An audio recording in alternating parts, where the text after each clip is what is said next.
Trauma. Stones tak ingin kalah lagi di final Liga Champions. Bek Man City, John Stones mengaku trauma dengan kekalahan di final Liga Champions 2020-21. Bek asal Inggris tersebut tak ingin membawa Man City kembali kalah di final Liga Champions 2022-23 melawan Inter Milan pada Minggu, 11 Juni 2023. Di musim 2020-21, Man City juga diunggulkan keluar sebagai juara saat harus menghadapi Chelsea di partai puncak. Namun nasib Man City sangat sial setelah kalah 1-0 dari Chelsea di laga tersebut. Stones merasa kekalahan di Liga Champions merupakan titik terendah yang dirasakan Man City. Stones berkomitmen untuk membawa Man City tak akan kembali terjerembab di titik tersebut. Jangan membiarkannya terjadi lagi, pertama dan terutama. Itu, kalah di final Liga Champions, adalah suatu tempat di mana kami belum pernah berada sebelumnya dan situasi yang belum pernah kami alami, terang Stones dikutip dari Sky Sports. Sulit bangkit. Kekalahan di final Liga Champions selalu terasa sakit bagi tim manapun. Terlebih bagi Man City yang sudah sekian lama mendambakan trofi perdana mereka di Liga Champions. Stones menjelaskan bahwa semuanya serba sulit setelah kalah di laga melawan Chelsea itu. Stones bahkan trauma dan tidak ingin merasakan kesulitan akibat kalah di final Liga Champions. Dengan semua pengalaman yang kami miliki, terkadang Anda tidak bisa hanya mengungkapkannya dengan kata-kata atau mengatakan sesuatu atau mengetahui apa yang harus dilakukan setelah gagal. Sekarang, melewati masa sulit itu, keluar dari pihak yang kalah sangat sulit dan memukul rumah dengan keras. Itu salah satu perasaan terbesar yang melekat pada Anda dan Anda tidak ingin merasakannya lagi, tambah Stones. Percaya diri menang. Melihat kekejaman masa lalu setelah kalah final Liga Champions, Stones bekerja keras demi menang di final kedua. Stones saat ini percaya diri Man City mampu menang melawan Inter akhir pekan nanti. Pasalnya Man City memperlihatkan permainan yang lebih konsisten dan kuat di setiap lininya. Stones yang sukses memainkan peran barunya menjadi yakin dengan permainan yang dimiliki Man City. Kami tampak jauh lebih tenang dan percaya diri memasuki permainan ini. Mengetahui bahwa kami harus percaya pada diri kami sendiri dan pada apa yang telah kami capai dan bagaimana kami bermain, ada begitu banyak faktor yang berperan, ujar Stones. Kutukan Josep Guardiola tidak bisa juara Liga Champions sudah dicabut dukun Afrika. Ada satu alasan nyeleneh untuk menjawab kegagalan Josep Guardiola menjuarai Liga Champions bersama Manchester City selama ini. Kabarnya, ia dikutuk oleh para dukun di Afrika. Dimitri Seluk, mantan agen ex-pemain Man City Yaya Toure, yang pertama kali mengutuk sang jenius.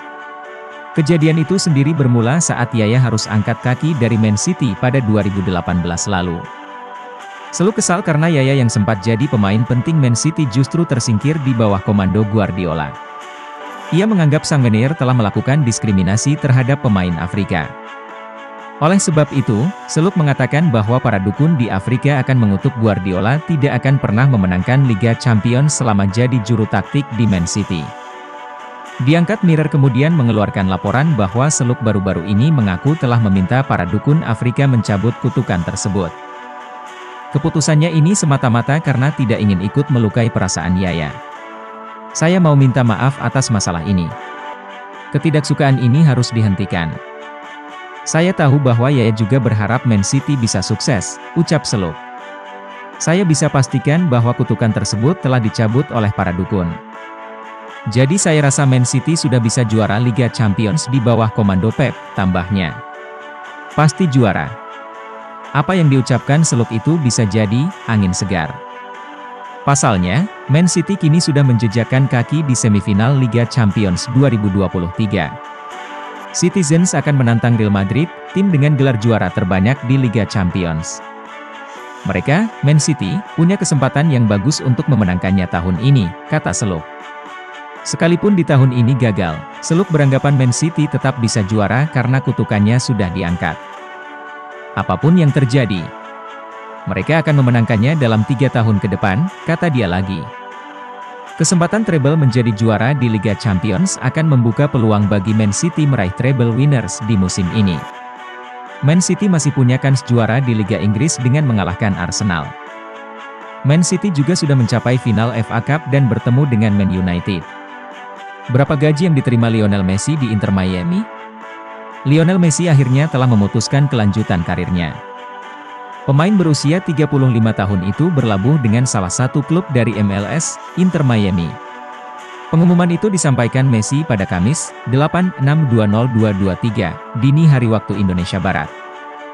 Ia akan segera berkarier di Liga Amerika Serikat dengan menolak 2 peluang lain. Ya, Messi sebelum dilaporkan terus dikejar oleh Barcelona. Masalahnya, Barcelona tidak kunjung memberi tawaran karena masalah finansial yang melilit.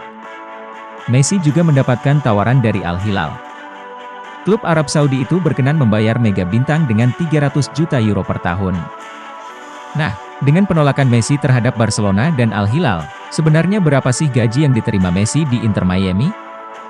Nilai kontrak Messi di Inter Miami sampai saat ini, belum banyak laporan yang bisa menyebutkan secara detail berapa nilai kontrak yang diterima Messi di Miami. Laporan The Athletic hanya menyebutkan bahwa Messi bisa mendapat untung dari 2 sponsor, Adidas dan Apple. Mereka telah menawarkan profit sharing agreement atau persentase bagi hasil. Kendati demikian, Messi kabarnya juga ditawarkan sebagian saham Inter Miami setelah pensiun kelak. Bukan karena uang. Ada kemungkinan nilai kontrak yang diterima Messi di Miami tidak lebih besar daripada yang mungkin bisa diterimanya di Al Hilal. Hal itu disampaikan sendiri oleh Messi. Kalau kepindahan saya ini hanya soal uang, maka saya akan pergi ke Arab Saudi atau mungkin tempat lain, ujar dia dalam wawancaranya dengan Mundo Deportivo. Kenyataannya sekarang, keputusan saya itu dilandasi alasan lain dan bukan karena uang, tambah dia. Bukan klub miskin. Satu yang pasti, Miami bukan klub yang terbilang miskin di MLS. Menurut perhitungan Forbes per Februari 2023, valuasi tim mencapai 600 juta dolar. Jumlah itu adalah yang tertinggi ke-11 di antara tim-tim MLS lainnya. Jadi sangat mungkin Messi tetap menerima kontrak yang lebih besar daripada yang mungkin bisa ditawarkan oleh Barcelona. Apalagi Miami terkenal sudah terbiasa mendatangkan pemain-pemain asal Eropa. Gonzalo Higuain, Blaise Matuidi, Ryan Shawcross, dan Kieran Gibbs lebih dulu bergabung dengan tim berjuluk The Herons ini.